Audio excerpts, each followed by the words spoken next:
నమస్కారం. దూరదర్శన్ వార్తా ప్రసారానికి స్వాగతం. నా పేరు శ్రీనివాస్ భోగిరెడ్డి. ముందుగా ప్రధాన అంశాలు.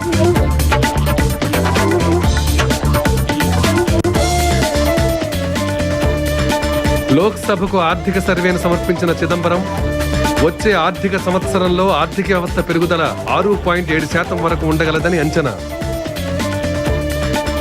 చమురు, గ్యాస్ ధరలను సవరిస్తూ సబ్సిడీలను తగ్గించాలని, వ్యవసాయ రంగ అభివృద్ధికి సంస్కరణలు అవసరమన్న ఆర్థిక సర్వే.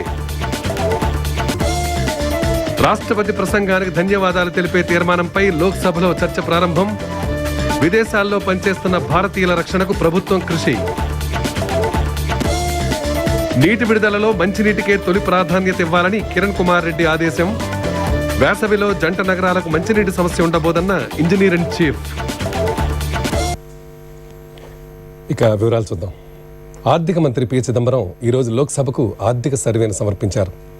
ద్రవ్యోల్బణాన్ని అదుపు చేసేందుకు ప్రభుత్వం ప్రాధాన్యత ఇస్తుందని ఆర్థిక సర్వేలో తెలిపారు. ద్రవ్యలోటును అదుపు చేసేందుకు వ్యయంలో ప్రాధాన్యతలను పాటించాలని, పన్నుల పునాదిని విస్తరించాలని వివరించారు. దీనిపై మరిన్ని వివరాలు చూద్దాం. వచ్చే ఆర్థిక సంవత్సరంలో ఆర్థిక వ్యవస్థ పెరుగుదల రేటు 6.1 నుంచి 6.7% వరకు ఉండొచ్చని ప్రభుత్వం అంచనా వేసింది. 2012-13 సంవత్సర ఆర్థిక సర్వేను ఆర్థిక శాఖ మంత్రి పి చిదంబరం ఈరోజు లోక్సభలో ప్రవేశపెట్టారు. ఈసారి వర్షాకాలం మామూలుగా ఉంటుందని, ద్రవ్యోల్బణం రేటు ఒక మాదిరిగా ఉంటుందని, ప్రపంచ పెరుగుదల స్వల్పంగా కోలుకుంటుందన్న ప్రాతిపదికపై ఆర్థిక సర్వేలో పెరుగుదల రేటును అంచనా వేశారు. ప్రస్తుత ఆర్థిక సంవత్సరంలో ఆర్థిక వ్యవస్థ 5% మేరకు పెరుగుతుందని, ఒక దశాబ్ద కాలంలో ఇది అతి తక్కువని ఆర్థిక సర్వేలో పేర్కొన్నారు. భారత ఆర్థిక వ్యవస్థలో ఇటీవల మందగమనానికి అంతర్జాతీయ కారణాలతో పాటు స్వదేశీ కారణాలు కూడా ముఖ్యమని పేర్కొంది. అంతర్జాతీయ మార్కెట్ ధరలకు అనుగుణంగా చమురు, గ్యాస్ ధరలను ఎప్పటికప్పుడు సవరించవలసిన అవసరం ఉందని ఆర్థిక సర్వే పేర్కొంది. ఇటీవల కాలం వరకు పెరుగుతూ వస్తున్న ద్రవ్యోల్బణం తగ్గుముఖం పట్టడంతో వడ్డీ రేట్లు మరింతగా తగ్గే అవకాశం ఉందని చిదంబరం ఆర్థిక సర్వేలో పేర్కొన్నారు. దేశ ఆర్థిక రంగం ఎదుర్కొంటున్న సమస్యల్లో చమురు, వంట గ్యాస్ సబ్సిడీ తీవ్రమైందని, ఈ సబ్సిడీలను తగ్గించుకోవాల్సిన అవసరం ఉందని చిదంబరం పేర్కొన్నారు. ఆహార ధాన్యాల ద్రవ్యోల్బణానికి చిరుధాన్యాల ధరలే ప్రధాన కారణమని ఆర్థిక సర్వేలో పేర్కొన్నారు. కరెంటు ఖాతా లోటును తగ్గించాలంటే బంగారం దిగుమతిని అదుపు చేయాల్సిన అవసరం ఉందని ఆర్థిక సర్వే అభిప్రాయపడింది. భారతీయ సేవల రంగం అంతర్జాతీయ సంక్షోభాన్ని తట్టుకుని నిలవగలిగిందని ఆర్థిక సర్వే ప్రశంసించింది. గత 5 ఏళ్లుగా వ్యవసాయ పెరుగుదల రేటు 4% లక్ష్యానికన్నా చాలా తక్కువగా ఉంటున్నదని ఆర్థిక సర్వే తెలిపింది. పెరుగుతున్న జనాభా, ఆహార అవసరాలను తీర్చేందుకు, రైతులకు ప్రేరణ కల్పించేందుకు పంట దిగుబడులను పెంచి ప్రాథమిక సదుపాయాలలో ప్రైవేట్ పెట్టుబడి కోసం తక్షణం ఈ రంగంలో సంస్కరణలు చేపట్టాల్సిన అవసరం ఉందని ఆర్థిక సర్వే పేర్కొంది. ద్రవ్యోల్బణాన్ని తగ్గించేందుకు ప్రభుత్వ వ్యయాన్ని అదుపు చేయాల్సిన అవసరం ఉందని ఆర్థిక సర్వే పేర్కొంది.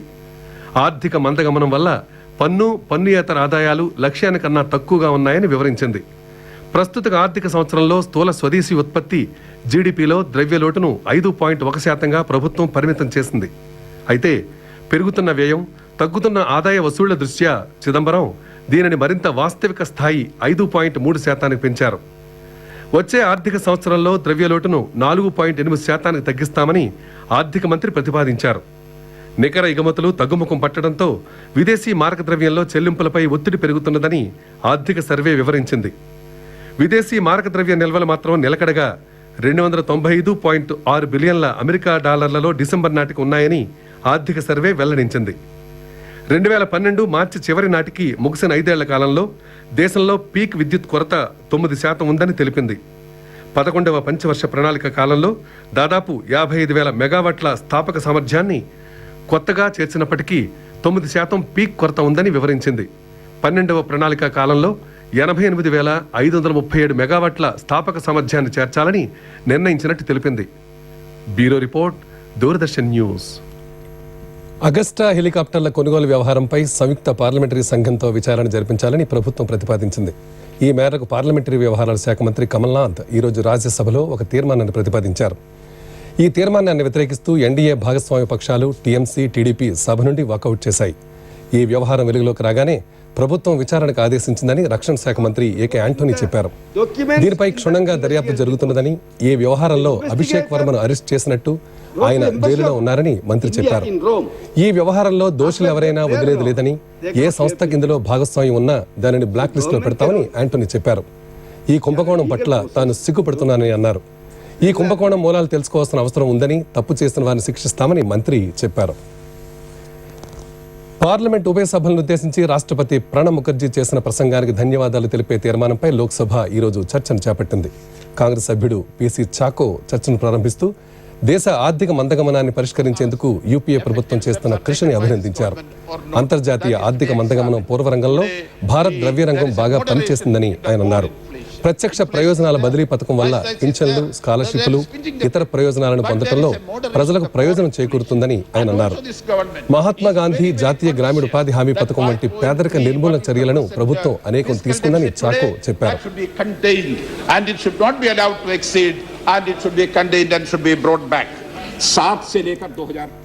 కాంగ్రెస్ సభ్యురాలు గిరిజా వ్యాస్ మాట్లాడుతూ పరిమితులు ఉన్నప్పటికీ ప్రభుత్వం తన లక్ష్యాల్లో అత్యధికం నెరవేర్చిందని అన్నారు. రాష్ట్రపతి ప్రసంగం నిరుత్సాహం కలిగించిందని బీజేపీ నాయకుడు రాజ్నాథ్ సింగ్ అన్నారు. రాష్ట్రపతి ప్రసంగంలో చిత్రించినంత మెరుగ్గా దేశ ఆర్థిక పరిస్థితి లేదని ఆయన అన్నారు. రుణభారం వల్ల దేశంలో నెలకు దాదాపు 70 మంది రైతులు ఆత్మహత్యలు చేసుకుంటున్నారని ఆయన అన్నారు. उनकी कीमतें भी लगभग 6 गुना बढ़ गई हैं और 9 साल में 49 टाइम्स 49 बार महंगाई बढ़ी है, रेट ऑफ इन्फ्लेशन बढ़ा है। 14 बार गैस सिलेंडर की कीमतें बढ़ी, 24 बार पेट्रोल और डीजल की कीमतें बढ़ी। एक वर्ष में तो 12 रुपया प्रति लीटर की दर से पेट्रोल की कीमत बढ़ गई और पेट्रोल की कीमत में 9 वर्षों में 120% మన దేశం నుండి పని కోసం విదేశాలకు వెళ్లేవారు దోపిడీకి గురి కాకుండా చూసేందుకు ప్రభుత్వం అనేక చర్యలు తీసుకుందని విదేశాలలోని భారతీయుల వ్యవహారాల శాఖ మంత్రి వైఎల్ఆర్ రవి చెప్పారు. సరైన పత్రాలు లేకుండా విదేశాలకు పని కోసం వెళ్లరాదని, భారతీయుల్లో చైతన్యం కలిగించేందుకు విదేశాలలోని భారతీయ మిషన్లను అప్రమత్తం చేశామని ఆయన లోక్సభకు చెప్పారు. విదేశాలకు వెళ్లే మహిళా కార్మికుల ప్రయోజనాలు పరీక్షించేందుకు ప్రత్యేక కృషి చేస్తున్నట్టు మంత్రి చెప్పారు. శ్రీలంకలోని తమిళుల దుస్థితిపై ఇచ్చిన సావధాన తీర్మాన నోటీసుపై విదేశీ వ్యవహారాల శాఖ మంత్రి సల్మాన్ ఖుర్షీద్ రాజ్యసభలో ఒక ప్రకటన చేశారు. శ్రీలంక ప్రభుత్వం ప్రతిపాదించిన జాతీయ సర్దుబాటు ప్రక్రియ ద్వారా ఆ దేశంలోని తమిళుల ఆకాంక్షలు నెరవేరుతాయని భారత్ ఆశిస్తున్నదని ఆయన చెప్పారు. ఆ దేశంలో తమిళులు అన్యాయానికి గురి కాకుండా చూసేందుకు భారత్ కట్టుబడి ఉందని ఆయన చెప్పారు.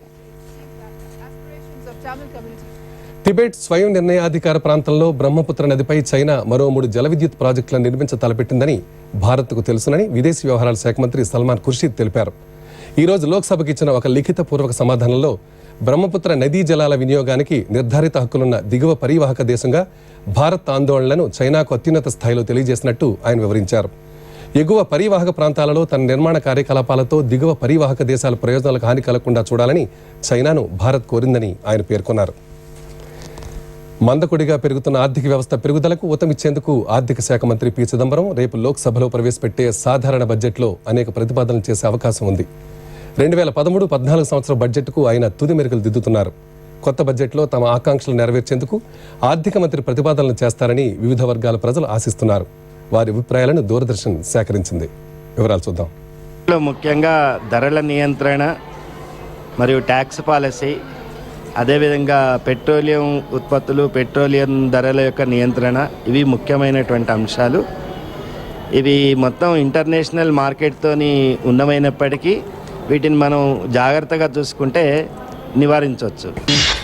ఆర్థిక ప్రణాళికల ద్వారా ప్రతి సంవత్సరం వచ్చేటువంటి వార్షిక బడ్జెట్ సాధారణ ప్రజానీకానికి అంతటికీ కూడా అనుకూలంగా ఉంటే అందరూ ఆనందంగా ఆ బడ్జెట్ని అనుభవిస్తారు. మానవుడికి కావలసిన కనీస అవసరాలైనటువంటి ఆహారము, వస్త్రము, బట్ట మొదలైనవన్నీ కూడా సామాన్య మానవుడు కూడా సమకూర్చుకోవడం చాలా కష్టమైపోతున్న రోజులు ఇవి. తర్వాత ఆహార పదార్థాల ధరలు విపరీతంగా పెరిగిపోవడం అనేది సామాన్య మానవుడిని చాలా సందిగ్ధ పరిస్థితిలో పడేస్తోంది. వ్యవసాయ ప్రాధాన్యం కలిగినటువంటి దేశంగా వ్యవసాయానికి మనం బడ్జెట్లో చాలా పెద్దపీట వేస్తూ ఉన్నామని అంటున్నారు. కానీ కావలసిన పద్ధతుల్లో లేదు. ఈసారి ఆ పద్ధతిని పెంచేటువంటి, దానికి ప్రాముఖ్యం ఇచ్చేటువంటి విషయం చూస్తే బాగుంటుంది. ద్రవ్య కరెంట్ అకౌంట్ లోటును తగ్గించాల్సిన అవసరం ఉందని ఆర్థిక మంత్రిత్వ శాఖ ముఖ్య ఆర్థిక సలహాదారు రఘురామ్ రాజన్ చెప్పారు. ఈరోజు ఢిల్లీలో విలేకరులతో మాట్లాడుతూ దేశం క్లిష్ట పరిస్థితుల్లో ఉందని ఆయన అన్నారు. వినియోగదారు ధరల ద్రవ్యోల్బణం కూడా ఆందోళన కలిగిస్తున్నదని ఆయన అంగీకరించారు. అయితే ద్రవ్యోల్బణాన్ని తగ్గించేందుకు ద్రవ్యలోటు తగ్గింపు లక్ష్యాన్ని భారత్ సాధించే అవకాశం ఉందని రాజన్ చెప్పారు. ద్రవ్యోల్బణాన్ని అదుపు చేసి పెట్టుబడులకు ఆటంకాలను తొలగించేందుకు దేశానికి ద్రవ్య సరఫరా పక్ష చర్యలు అవసరమని రాజన్ అన్నారు.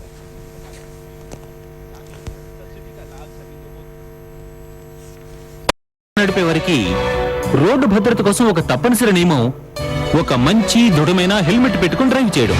కొందరు హెల్మెట్ లేకుండా బైక్ నడుపుతుంటారు, కొందరు హెల్మెట్ పెట్టుకుంటారు కానీ చిన్నది, కొందరు హెల్మెట్లకు స్ట్రాపే ఉండదు, ఒకవేళ ఉన్నా దాన్ని బిగించుకోరు.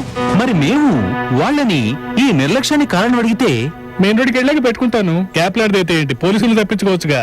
తప్పించుకోవాల్సిన పోలీసుల నుంచి కాదు, ప్రమాదాల నుంచి. హెల్మెట్లు పెట్టుకోండి, క్షేమంగా ఇల్లు చేరండి.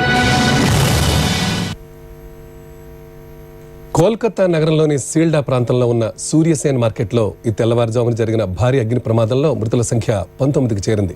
మరో 10 మంది గాయపడ్డారు. మార్కెట్లోని ఓ గొడవంలో ఉవ్వెత్తున ఎగిసిపడిన అగ్ని జ్వాలల్లో పెద్ద ఎత్తున ఆస్తి నష్టం కూడా సంభవించింది. మంటలను ఆర్పేందుకు 26 ఫైర్ ఇంజిన్లతో అగ్నిమాపక సిబ్బంది నిర్విరామంగా శ్రమించవలసి వచ్చింది. అగ్నిమాపక సిబ్బంది 15 మందిని మంటల నుంచి కాపాడారు. గాయపడిన వారిని ఆసుపత్రులకు తరలించారు. పశ్చిమ బెంగాల్ ముఖ్యమంత్రి మమతా బెనర్జీ ప్రమాద స్థలాన్ని సందర్శించి మరణించిన వారి కుటుంబాలకు 2 లక్షల రూపాయల చొప్పున, గాయపడిన వారికి 50,000 రూపాయల చొప్పున నష్టపరిహారాన్ని ప్రకటించారు. అలాగే ఈ సంఘటనపై విచారణకు ఆదేశించారు. నీటిపారుదల శాఖ వ్యవహారాలపై ముఖ్యమంత్రి కిరణ్ కుమార్ రెడ్డి ఈరోజు ఉన్నత స్థాయి సమీక్షా సమావేశం జరిపారు. తాగునీటి విడుదలకే తొలి ప్రాధాన్యత ఇస్తామని ముఖ్యమంత్రి ఈ సందర్భంగా స్పష్టం చేశారు. ప్రధాన ప్రాజెక్టుల్లో ఉన్న నీటి నిల్వలు తాగునీటికే సరిపోతాయని అధికారులు ముఖ్యమంత్రికి వివరించారు. ప్రస్తుత నీటి నిల్వలు 3 నెలలకు మాత్రమే సరిపోతాయని చెప్పారు. అందువల్ల తాగునీటికే తొలి ప్రాధాన్యం ఇవ్వాలని, ఇంకా మిగిలితేనే సాగుకు నీటిని విడుదల చేయాలని ముఖ్యమంత్రి అధికారులను ఆదేశించారు. వేసవిలో హైదరాబాద్లో తాగునీటికి సమస్య ఉండబోదని ఇంజనీరింగ్ చీఫ్ మురళీధర్ తెలిపారు. సమాచార సాంకేతిక పరిజ్ఞాన రంగంలో ప్రత్యక్ష పరోక్ష ఉద్యోగావకాశాలు ఎక్కువగా ఉన్నాయని ఐటీ శాఖ మంత్రి పొన్నాల లక్ష్మయ్య చెప్పారు. ఈరోజు హైదరాబాద్లో ఒక కార్యక్రమంలో మాట్లాడుతూ దేశానికి ప్రతిభ గల యువత అవసరం చాలా ఉందని చెప్పారు. దేశంలోని ఐటీ రంగంలో 3ంట 1 వంతు ఆదాయం మన రాష్ట్రం నుంచే వస్తున్నదని లక్ష్మయ్య తెలిపారు. హైదరాబాద్ జంట పేలుళ్ల కేసుకు సంబంధించి 2 అనుమానిత భారత ముజాహిద్దీన్ కార్యకర్తలను తన ముందు హాజరుపరచాలని ఢిల్లీ న్యాయస్థానం ఈరోజు కొత్తగా వారెంట్లు జారీ చేసింది. సయ్యద్ మక్బూల్, ఇమ్రాన్ ఖాన్లను జైలు అధికారులు తన ముందు హాజరుపరచకపోవడంతో జిల్లా న్యాయమూర్తి ఐఎస్ మెహతా కొత్తగా ఈ వారెంట్లను జారీ చేశారు. జాతీయ పరిశోధన సంస్థ ఎన్ఐఏ ఈ 2 నిందితులను తమ కస్టడీకి ఇవ్వాలని ఇంతకు మునుపు న్యాయస్థానాన్ని కోరింది. జైలులో ఉన్న వారిద్దరినీ ఈరోజు న్యాయస్థానం ముందు హాజరుపరచాలని ఈ నెల 25న తిహార్ జైలు అధికారులను న్యాయస్థానం ఆదేశించింది. ఆగస్టు 2012 పూణే పేలుళ్లకు సంబంధించి ఢిల్లీ పోలీస్ ప్రత్యేక విభాగం ఈ నిందితులిద్దరిని అరెస్ట్ చేశాక వారు తిహార్ జైల్లో జ్యుడిషియల్ కస్టడీలో ఉన్నారు. హైదరాబాద్ దిల్సుఖ్ నగర్లో పేలుడు సంభవించిన చోట మక్బూల్, ఇమ్రాన్ గత జూలైలో రెక్కి నిర్వహించారని ఎన్ఐఏ అభియోగం మోపింది. వివిధ కేసులలో వైఎస్ జగన్మోహన్ రెడ్డి, మోపిదేవి వెంకటరమణ, నిమ్మగడ్డ ప్రసాద్, బ్రహ్మానంద రెడ్డిలను రిమాండ్ను ఈ హైదరాబాద్లోని సిబిఐ ప్రత్యేక న్యాయస్థానం మార్చి 13వ తేదీ వరకు పొడిగించింది. వస్త్రాలపై విలువ ఆధారిత పన్నును వ్యతిరేకిస్తూ వస్త్ర వ్యాపారులు ఈరోజు రాష్ట్ర వ్యాప్తంగా బంద్ పాటించారు. వ్యాట్ ఉపసంహరించుకునే వరకు తమ ఆందోళన కొనసాగిస్తామని రాష్ట్ర వస్త్ర వ్యాపార సంఘాల సమాఖ్య అధ్యక్షుడు ప్రకాష్ తెలిపారు. వస్త్రాల అమ్మకంపై వ్యాట్ను విధించిన ప్రభుత్వం వస్త్ర వ్యాపారంపై సెన్సిటివ్ కమోడిటీస్ చట్టాన్ని అమలు చేయడం ఆందోళనకరమని ప్రకాష్ అన్నారు. వ్యాట్తో పాటు కొత్త చట్టాన్ని ఎత్తివేసేలా ప్రభుత్వంపై ఒత్తిడి తెచ్చేందుకే 245 వస్త్ర వ్యాపార సంఘాలతో కలిసి బంద్ జరిపామని ఆయన చెప్పారు. ఇక ఈ వార్తలు ముగించే ముందు ముఖ్యాంశాలు మరోసారి.